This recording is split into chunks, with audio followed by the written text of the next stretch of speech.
Bismillahirrahmanirrahim. Assalamualaikum warahmatullahi wabarakatuh. Perkenalkan, nama saya Muhammad Fahri, NPM 2003090054. Saya dari kelas 4B Kesus Pagi FISIP UNSU. Di sini saya ingin menyelesaikan tugas video dari mata kuliah Psikologi untuk Pekerjaan Sosial. Baiklah, di sini saya ingin menyelesaikan sedikit tentang materi pembelajaran ke-8, yaitu bagian D dan bagian E. Yang pertama, bagian D tentang mengobati penyakit jiwa. Berikut penjelasannya. Metode terapi yang digunakan untuk mengobati mereka yang memiliki penyakit mental umumnya jatuh ke dalam salah satu dari 3 kategori. Pertama, psikologis, psikiatri, atau fisik. Definisi kerja yang baik dari perbedaan antara terapi psikologis dan psikiatri adalah bahwa sementara terapi sebelumnya tidak menggunakan obat-obatan, yang terakhir sering didasarkan pada terapi obat. A. Terapi psikologi. 1. Psikoanalisa. Teori psikoanalisa mengklaim bahwa gangguan mental muncul sebagai akibat dari konflik yang belum terselesaikan antara komponen kepribadian maupun individu. Konflik ini belum terselesaikan karena tidak sadar atau tertekan. Dengan kata lain, individu tidak menyadari adanya. Tujuan psikoanalisis adalah untuk membawa konflik ini ke dalam kesadaran seseorang sehingga dapat ditangani dan pada akhirnya dapat diselesaikan masalahnya.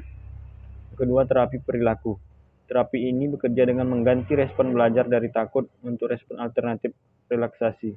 Dengan mengajarkan individu untuk mengundurkan objek fobia tersebut, kemudian dapat diperkenalkan secara bertahap hingga tercapai suatu tahap di mana individu dapat menghadapi objek tersebut tanpa mengalami rasa takut. Yang ketiga, terapi perilaku kognitif.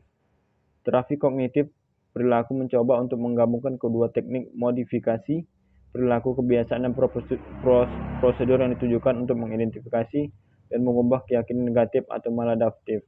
Dengan menggabungkan kedua pendekatan ini, terapis dapat menangani masalah langsung dari serangan panik dan juga menyelidiki lebih dalam alasan dibalik serangan ini untuk memungkinkan pengguna layanan menghargai dasar psikologis dari masalah mereka. Yang keempat, konsultasi humanistik. Konseling humanistik didasarkan pada apa yang dikenal dengan pendekatan fenomenologis, karena individu dipandang memiliki kecenderungan alami menuju pertumbuhan dan pemenuhan diri.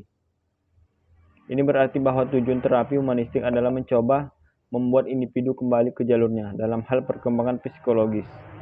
Yang kelima, pendekatan elektrik. Ini melibatkan penggabungan teknik dari masing-masing pendekatan psikologis utama terhadap terapi untuk memberikan kerangka terapi serba mungkin yang komprehensif yang disesuaikan dengan kebutuhan spesifik pengguna layanan. Yang B, terapi fisik. Terapi fisik dicirikan oleh sifat invasif mereka. Istilah ini berarti bahwa terapi melibatkan beberapa bentuk intervensi medis, dari pemberian obat-obatan hingga prosedur beda besar. 3 kategori utama untuk psikoterapi adalah obat anti kecemasan, obat antipsikotik, maupun antidepresan. Obat anti kecemasan adalah obat ini digunakan untuk mengurangi kecemasan dan umumnya dikenal sebagai obat penenang. Sedangkan obat antipsikotik adalah obat paling sering digunakan dalam pengobatan skizofrenia. Mereka bekerja untuk mengembalikan ketidakseimbangan kimia di dalam otak, yang diyakini sebagai salah satu penyebab skizofrenia. Antidepresan adalah kelompok obat ini merupakan kelompok obat yang digunakan untuk mengubah suasana hati individu yang depresi. Demikian nama mereka, seperti obat antipsikotik. Antidepresan bekerja dengan memulihkan ketidakseimbangan di otak, yang diyakini mendasari gejala depresi. Yang C, terapi elektrokonvulsif. Terapi ini digunakan hanya dalam kasus depresi berat ketika semua perawatan lain gagal. Individu sekarang diberi SORT, bertindak anestesi bersama-sama dengan relakan otot, yang mencegah kejang-kejang yang sebelumnya terkait dengan metode pengobatan ini.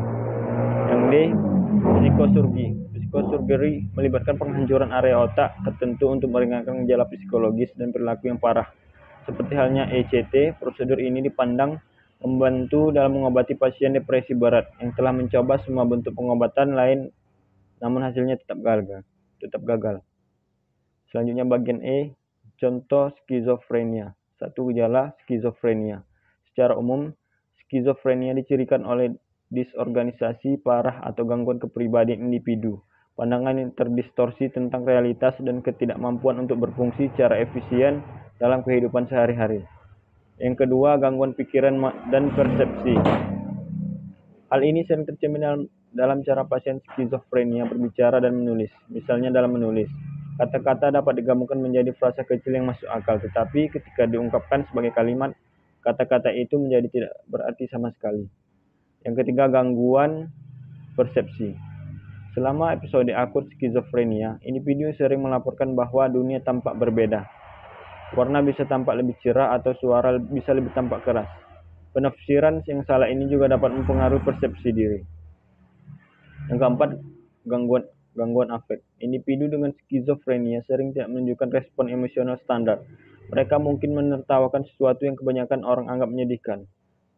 Atau mereka mungkin tidak menunjukkan respon emosional apapun. Yang kelima, penarikan diri dari kenyataan. Selama episode skizofrenia, individu akan cenderung menarik diri dari orang lain dan tenggelam dalam pikiran atau fantasi batinnya. Keadaan penyerapan ini dapat begitu intens sehingga orang tersebut tidak tahu hari apa dalam bulan itu atau bahkan di mana dia berada saat itu. Yang keenam, penurunan kemampuan untuk berfungsi. Rentang gejala yang dapat dialami oleh penderita skizofrenia dapat mempengaruhi kemampuannya untuk berfungsi secara normal dalam kehidupan sehari-hari. Konsekuensinya adalah mereka mungkin tidak dapat mempertahankan pekerjaan, hubungan interpersonal mereka mungkin terganggu, dan kebersihan pribadi mereka dapat diabaikan. Baiklah, hanya itu yang dapat saya jelaskan. Lebih dan kurang saya mohon maaf. Bila fi sabil haq fas tabiqul khairat. Wassalamualaikum warahmatullahi wabarakatuh.